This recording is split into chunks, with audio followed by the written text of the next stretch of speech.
Ilocanos continue to excel not only here in the province, but also here in the Philippines.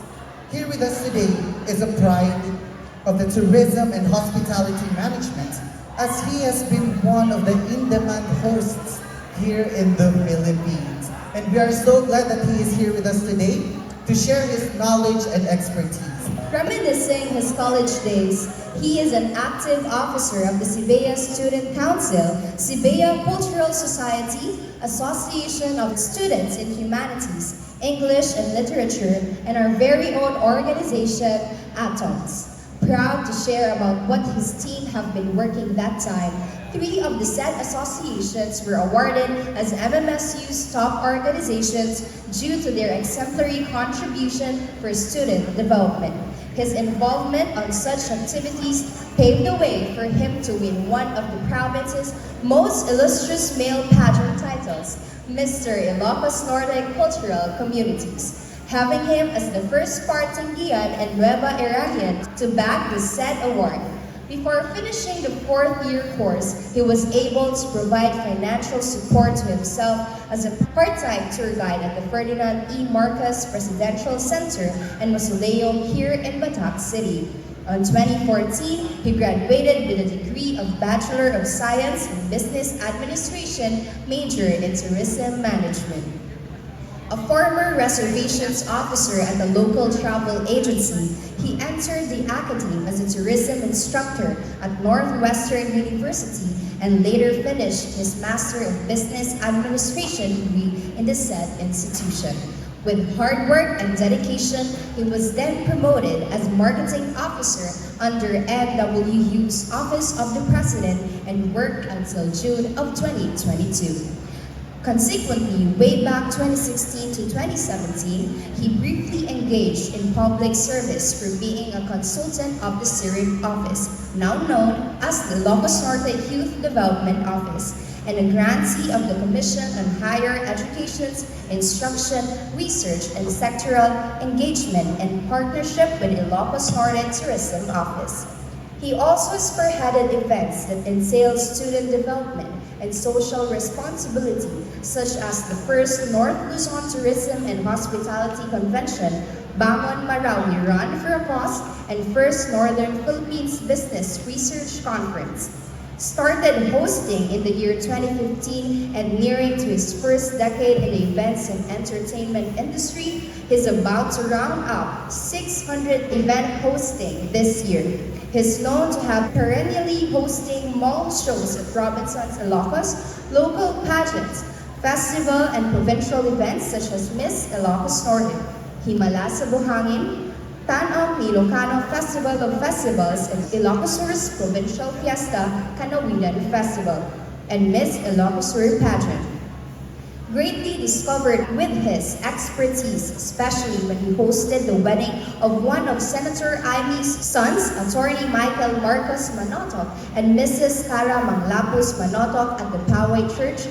He has been able to travel and host an event in Auckland, New Zealand, and have emceed some international pageants such as Mr. Tourism World, Mr. Grand International, and the 13th Mr. International Preliminaries. Other national corporate events he hosted include the Philippine Association of Local Government Accountants Convention, Association of Tourism Officers of the Philippines Convention, Philippine Institute of Certified Public Accountants Convention, Philippine Travel Agencies Association, and lately, the National Commission for Culture and Arts, Hapag ng Pamana Philippine Food Festival in Lawag City. Started his second base in Metro Manila last year, he has hosted the Philippine Pediatric Society's 75th anniversary celebration and 10th Elite Business and Leadership Awards national event, both held at Sofitel, Manila.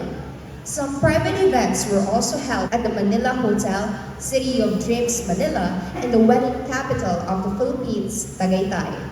He was also a travel show correspondent to one of the episodes of GMA's Biyahe ni Drew and one of the actors of the soon-to-be-released movie of Carlo Aquino and Lovie Po entitled Seasons. Aside from emceeing, he is currently a consultant of product marketing and brand promotions event and Program Management, Tour Guiding and Travel Management. Our resource speaker or lecturer of tourism, hospitality, management, communication, career guidance, leadership, and personality development. At present, he is a member of the Ilocos Norte Event Supplier Association and Wedding Suppliers Association of the Philippines. He also holds the recognition for being one of the top voted wedding and event hosts in the country for 2 consecutive times during the WSAP's People Choice Awards, and have received a distinction from Asian Sterling Awards as an outstanding event hosting services provided.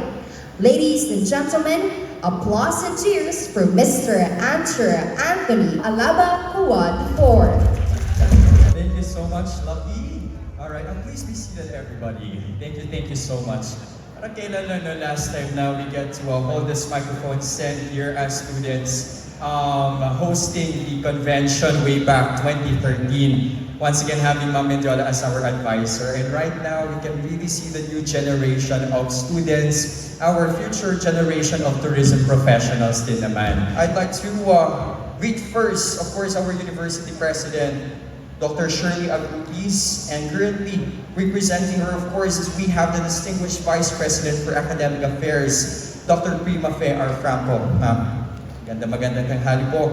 And as well as the supportive Dean of the College of Business, Economics, and Accountancy, Dr. Angelina Abrojena.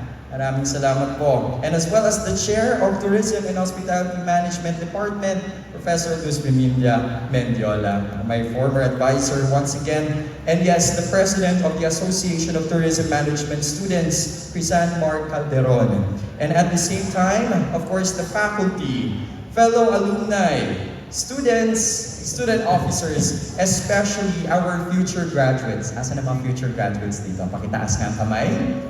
There they are. All right, a warm afternoon to all of you. Just about a few weeks from now, you will get to walk with your togas at the proverbial and monumental Sunken Garden. Kaya pa naman syempre. You can just imagine yourself being one of those who will get to walk there, witnessed by your loved ones. You smile and take in the moments and even reminisce your days by the time you took the admission exam and until you finally receive your diploma. Grabe, no? 2 months na lang. At exactly 2 months, as mentioned a while back by Dr. Prima, July 11 is actually the target date ng inyong graduation. At exactly today, everyone. Grabe, excited na nga rin. Well, grabe everybody. It's really a long, fun, and yet challenging journey. For more than 2 decades, everyone, natatapos na ang inyong pag-aaral. Amen? O yan, grabe Talaga excited na rin. Well, you're right now, of course, fiercely determined, sitting gorgeously and handsomely, plus standing proud wearing your program uniforms or your business attires, as you're ready to receive the symbol of completing the 4-year course, Tourism Management. So that will be in a form of airplane. Right now with this, I am allowing you everyone to give a pat, okay? Pakitapik lang ang likod ng inyong mga kasama. And of course, pwede nyo rin silang i-embrace to express your profound joy dahil magsisipagtapos na kayo together. Yan. Mamiss ka to, bes. Nandun. And today has been the anticipated pinning ceremony as spectated by the ones who have molded you, your teachers. Truly, these people aren't just merely our audience in this event. Hindi lang sila tagapanood at tagapakinig.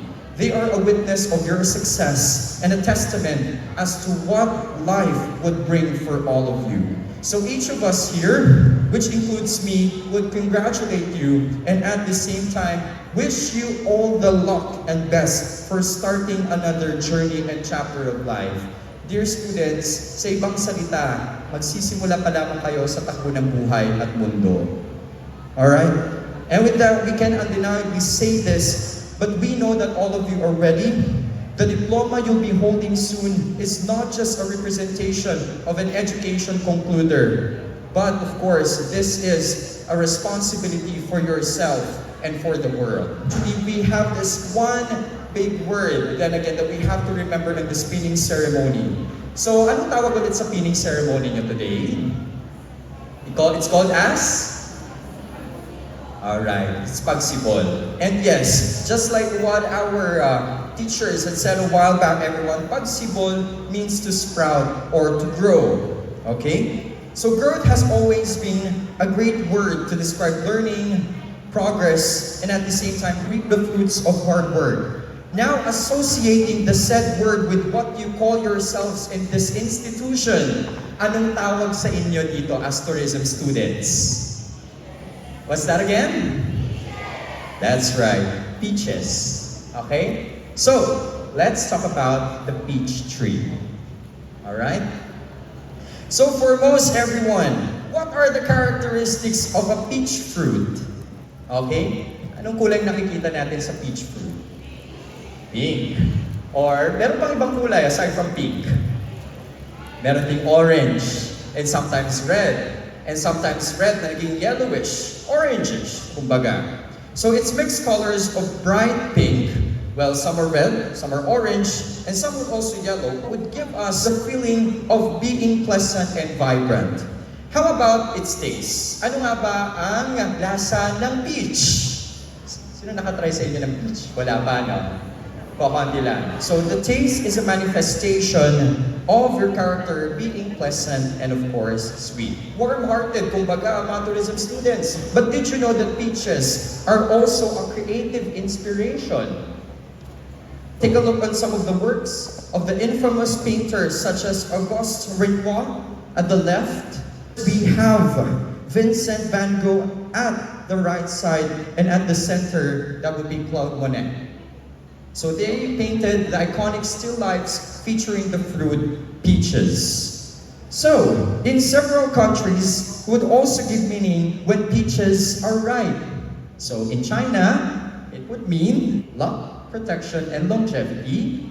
For Korea and South Korea, would mean good energy to fight off bad spirits. And in Hungary, it relieves stress and provide calmness. Aside from that one, did you know the song Peaches, nakikita natin dyan on the particular movie scene, is about to receive an Oscar award. It's actually a cartoon song, pero what is really great there is that you get to receive an award soon. And of course, as some people would also say, a happy face can blush like a peach. And so you get to have a lot of peachy faces by the time you receive your diploma. See everybody, the fruit is more than just a food itself. It's not just a physical nourishment, but we also derive a lot of things from it when we talk about belief, creativity, and importantly, inspiration. But the question is, you as students and future graduates, how would you associate yourselves with the peach tree or peach fruit? What does it take to become a full-grown peach tree person? Especially you, our future tourism graduates. Okay, in the 4 stages of peach tree growth, the first one is the dormant stage. So this is the starting phase as peach trees come from a seed. Imagine yourself as a seed in the soil. That seed represent your starting year in college. Asan pong mga first years natin dito? Ayun! So just imagine, look at yourself.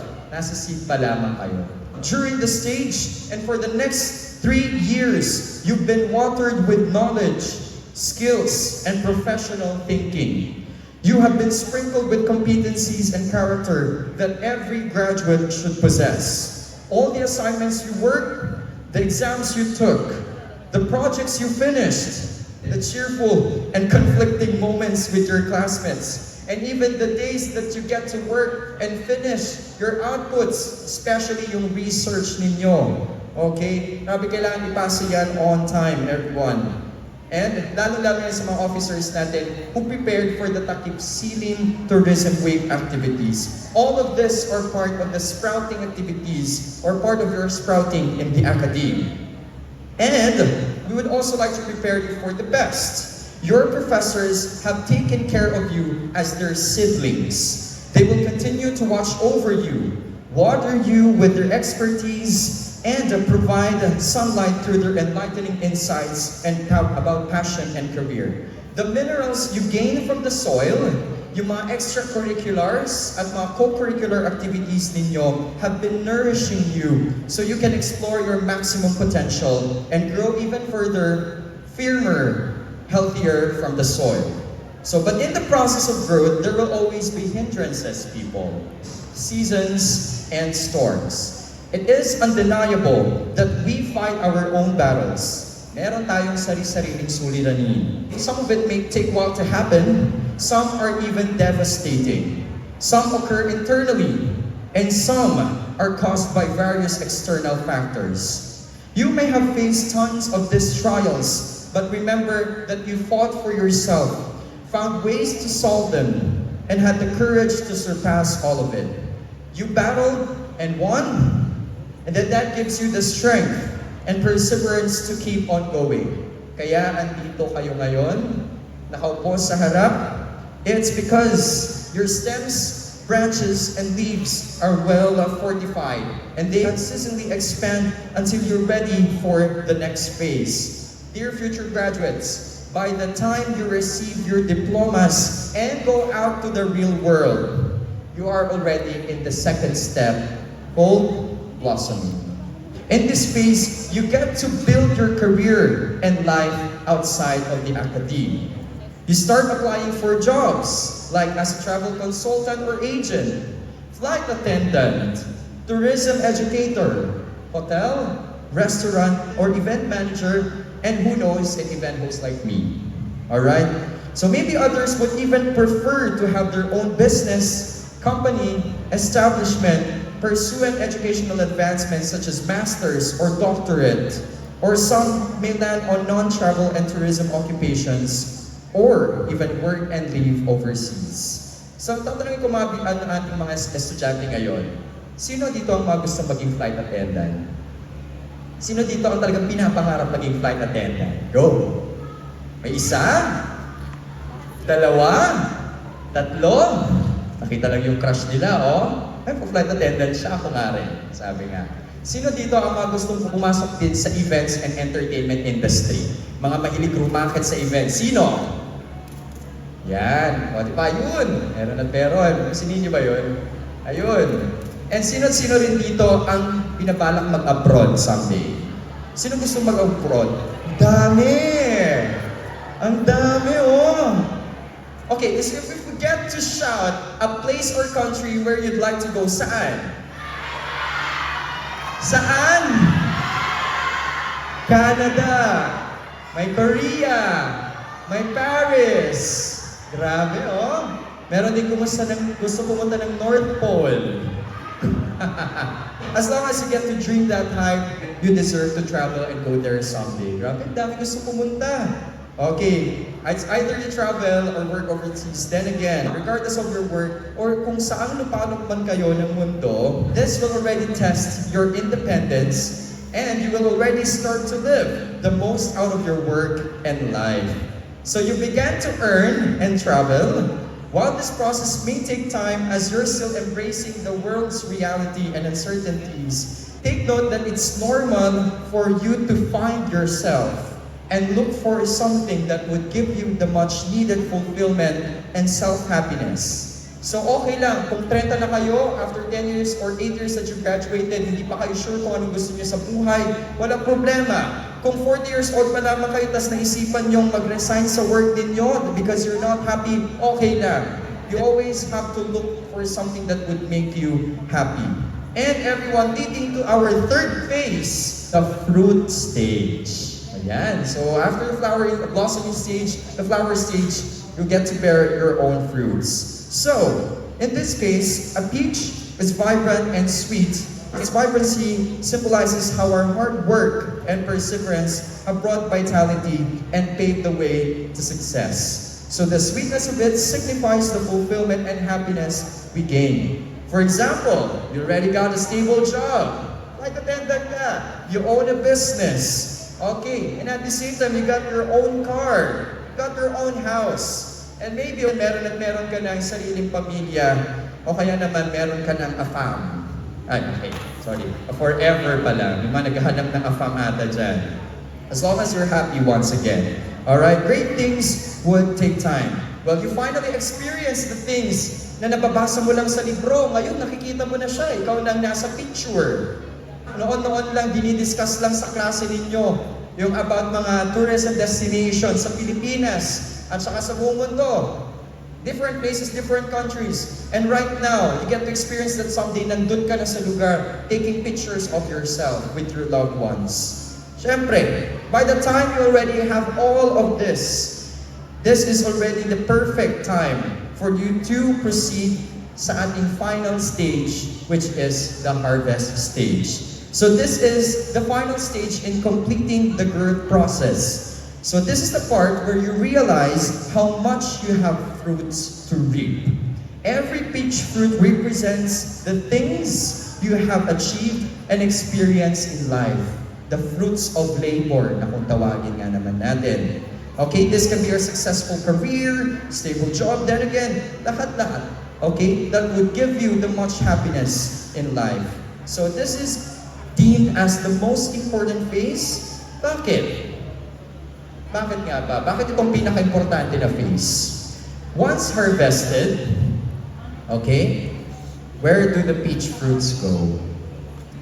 This is the main question. Ayun. Saan nga ba napupunta ang mga peaches? So you get to ask yourself. Alright, two places. They go to the people. Yes, you may think everyone, peaches are for people to consume since it's a fruit. But what makes it wonderful is when you have rewarded yourselves with the great things in life, it's always a fulfilling moment to look and give back to these people who have nurtured you from being a seed until you have fruits to share. These are your families. These are your teachers and the ones who have helped you to where you are today or where will you be in the future. So try giving them a peach for free. You would clearly see how they would smile and blush like a peach. You will get to see how happy and proud they are for you, for humbly growing and sharing your blessings. Okay, question, pangalawa, saan mapupunta? Saan mapupunta? Okay. Alright. Everyone, they go back to the soil. The seeds of a peach are planted in order for it to become a tree again. Where it all started, kung saan nagsimula, kung saan kayo nagsimula. And this is where I'm standing in front of all of you today, in this very stage. This is where you get to share your life experiences to everyone and motivate more people to keep the story and tradition going. Life, everyone, it's always a cycle and the growth are endless. And I believe everyone that all of us here have the responsibility to keep on planting and bearing fruits because we know how important it is to reminisce how we started, what we should achieve, where we should be going, when we should take the time of our lives, and why we should keep on growing and inspiring. So you always know that life is too short, yet the world is so big. So start making a story for yourself. Remember 5 things, everyone. Travel, discover, love, live, and share. You aren't just tourism graduates or students because that's what you wanted to, everyone. But you are a message to the wonders of the world. Alright? You hold the key in unveiling the great treasures, history, and our people, and the reason for our young generation to dream and someday pursue what you have. You'll never know, everyone, may mga nai-inspire na pala kayong younger generations on the things that you share. And significantly, a well-grown peach tree is not based on how fast it took to grow and how many fruits it bears. True as the saying, live life at your own pace. With different environments and conditions that we have, our future is not about racing. It's not about competing and who gets to harvest the most number of fruits. It's still all about progression, survival, and acquisition of life lessons to profoundly instill this to our future generation of seeds. In the simplest words, no pressure. So it is also worthy to mention that whatever kind of tree or plant you are and what stage you reach, you still contribute to every being's breath. Or if you don't consider yourself as a plant, but more of a gardener, you are still a life giver. Thus, everyone here is special. Everybody gives and always be part of the growth cycle. And before I end, everyone, maybe some of you are wondering why I haven't talked much about my life experiences. Bakit hindi ako masyadong nagsalita about tourism industry? And at the same time, other things about traveling. Bakit nga ba? Okay? Because, dear friends, it has been a true-to-life understanding that just like the branches of the tree, we will be walking on different paths. Iba-iba kayo na pupuntahan, sa totoo lang. Kayo magkakasama ngayon, graduation, sulitin nyo na. Because by the time you start your first day after your graduation, iba-iba na ang pupuntahan yung mga lugar. Some of you will be going to different cities, provinces, even abroad. And just like the tree itself, mapapalayo talaga kayo sa isa't isa. I really prefer to speak the growth of a peach tree because that is who you are. Lumaki kayo bilang peaches from first year to fourth year. And of course, with our great team and word for today, the word Pagsibol itself. So the growth of a peach tree, that is to let you know how you grew up with determination. Well, by the time comes, we'll also get to realize kung anong stage na kaya tayo sa ating growth. Sa tingin kaya natin, nasa dormant stage ba tayo o nasa blossoming, fruit, or harvesting stage na. I would also like to leave an inspiring sentence. A true peach is the one who reach and teach. I hope everyone that you get to remember this phrase or this sentence because when the years have passed and you finally reached your dreams, teach the young ones about what it takes to become a peach tree. Alright? Lastly, I would also like to remind everyone that peach fruits are heart-shaped. And the inside is the color of joy, which is yellow. So therefore, we have the heart that proudly make us Filipino flag bearers, representing the heartwarming character of our nation. Tunay nga naman, nakagaya ng mga flight attendants sa Philippine Airlines and what their famous tagline would say, in the heart of the Filipino, sabay, lagay ng dalawang kamay sa kanilang dibdib. So continue to be liable, universal, exemplary, and for being a proud peach. With all honor, I say, congratulations, Atoms! And congratulations, MMSU Batch 2023 Tourism Graduates! Maraming salamat!